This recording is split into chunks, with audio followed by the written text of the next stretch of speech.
رب اشرح لي صدري ويسر لي أمري واحلل عقدة من لساني يفقهوا قولي. السلام عليكم ورحمة الله وبركاته. وعليكم السلام. وعليكم السلام ورحمة الله. Today I will be presenting you the Tafsir on the Surah Imran, ayat number 131 to 136. So Surah Imran is the third surah of the Quran and it contains 200 ayats in total. The word Imran means prosperity or host. And this surah was revealed in Medina. Now, this surah can be divided into three parts in terms of explanation. The first half is about Jews, the second half is about Christians, and the final half is about Bani Israel. Now we have understood the introduction of Surah Imran. Let us move on with ayat number 131. وَاتَّقُوا النَّارَ الَّتِي أُعِدَّتْ لِلْكَافِرِينَ. Guard yourselves against the fire prepared for the disbelievers. So in this ayat, Allah is talking about three things. Allah is talking about the disbelievers, Allah is talking about hell, and Allah is also talking about taqwa. Now, if you might be asking me, what is taqwa? Taqwa is, which means fear in Allah subhanahu wa ta'ala. And as Muslims, we must have taqwa in ourselves. Allah also says that hell is being prepared for the disbelievers. And Allah is also asking us that if you're not being afraid and if you're not having taqwa in Allah, but at least be afraid of hell. Now you can imagine how terrifying hell can be. Now let's move on to ayat number 132. وَأَطِيعُوا اللَّهَ وَالرَّسُولَ لَعَلَّكُمْ تُرْحَمُونَ. Obey Allah and the Messenger, so you have been shown mercy. In this ayat, Allah is asking us to volunteer to obey Allah and the Messenger, and also pay attention to Allah and the Messenger. Allah also says that He will show mercy on us if we do volunteer and obey Allah subhanahu wa ta'ala and His Messenger. Let's move on to ayat number 133. وسارعوا إلى مغفرة من ربكم وجنة عرضها السماوات والأرض أعدت للمتقين. And hasten towards forgiveness from your Lord and a paradise as vast as the heavens and the earth, prepared for those mindful of Allah. So in this ayat, Allah is asking us to rush for forgiveness. And if we do any mistake, we must always seek forgiveness from Allah subhanahu wa ta'ala. Allah also mentions about Jannah and how it's being prepared for the believers and for the people who have taqwa in Allah. Now let's move on to ayat number 134. الذين ينفقون في السراء والضراء والكاظمين الغيظ والعافين عن الناس والله يحب المحسنين. They are those who donate in prosperity and adversity, control their anger and pardon others, and Allah loves the good doers. So Allah is talking about rage, anger. When people rage, usually they burst out by doing some action because of their rage. But there are other people who keep their rage in, like a bottle filled with water, and it is tightly covered with a cap. Similarly, people keep their rage and it hasn't come out yet, but yet make facial expressions like this, some angry facial expressions. But Allah also says that it is better to make facial expressions than to do something with anger. But Allah also says that those people who have taqwa in Allah subhanahu wa ta'ala, they can control it. They can swallow their anger. And Allah loves those types of people who swallow and control their anger. And those who do good. And those who forgive.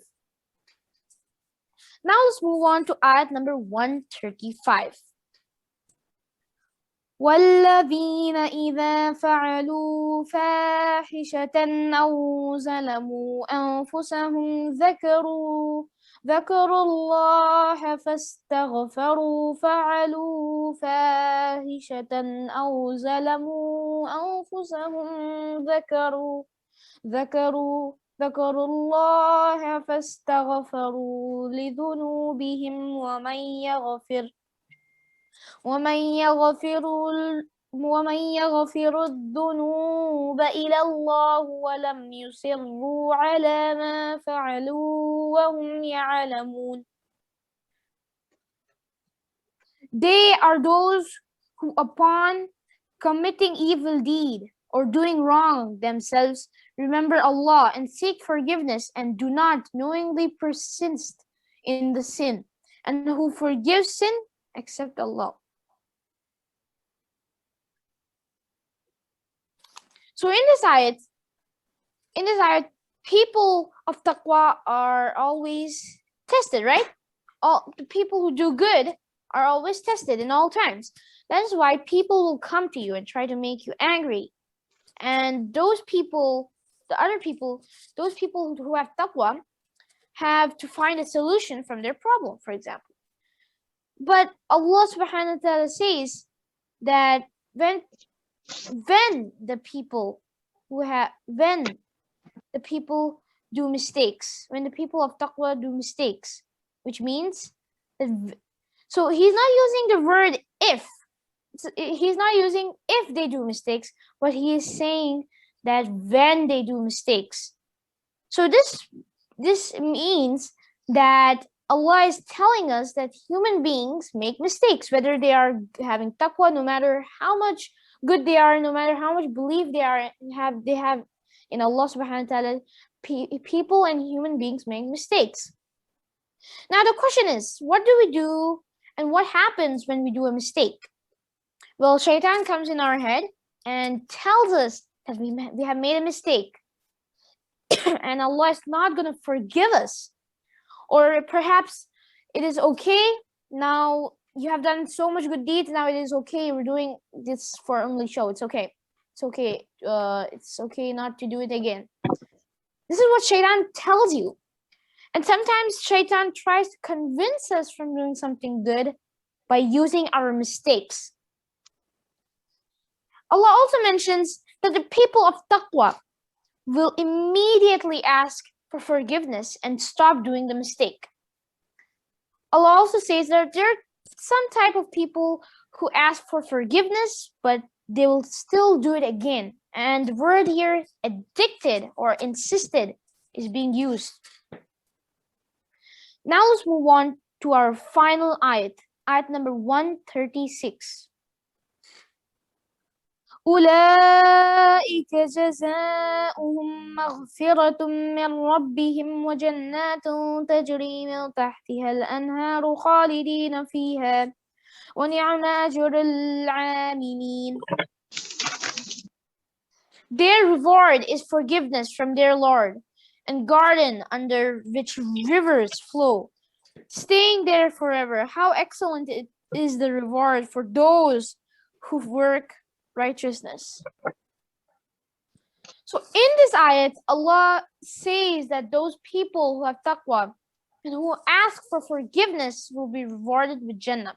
And in this ayat, Jannah is being described in a very beautiful way. It is mentioned by saying rivers will be flowing, and they will be, and gardens under which rivers will be flowing, and they will be staying there forever. They, in a sense, the people who have taqwa and who are forgiving, who are asking for forgiveness. And Allah says, there is a word, af'alu ta'ajjub, which means amazement. And this is Allah expressing His amazement in this ayat. And it is not a believer who's saying, oh wow, this is amazing, but this is Allah subhanahu wa ta'ala who's saying, ni'mah, it is amazing. So we can just imagine how amazing, how beautiful Jannah would be just by this compliment which Allah gave about Jannah. Now let me summarize Surah Imran from ayat number 131 to ayat number 136. So in ayat number 131, we talked about the disbelievers and hell, and how Allah is talking about taqwa, the people who have taqwa as well. In ayat number 132, Allah is asking us to obey Allah and the messenger, Allah and our messenger. And in this ayat, Allah also says that He will show mercy upon us. In ayat number 133, we are asked to go and rush to Allah for forgiveness. Allah also mentions about taqwa and how it's prepared for the believers. In ayat number 134, Allah talks about rage and how the people of taqwa swallow their anger, and Allah loves those types of people.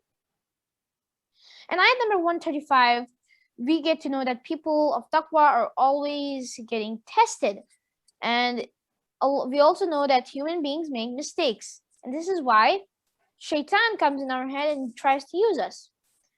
And Allah also mentions about the people who ask for forgiveness but still do it again and are addicted or insisted. In ayat number 136, Allah talks about the people who have taqwa and how they will be rewarded with Jannah, and it's described in a really beautiful way. Allah also describes Jannah by expressing amazement. Now that was the end, and that was the summarize. So this was the summary of Surah Imran, ayat number 131 to ayat number 136. Thank you and Jazakallah khair. MashaAllah.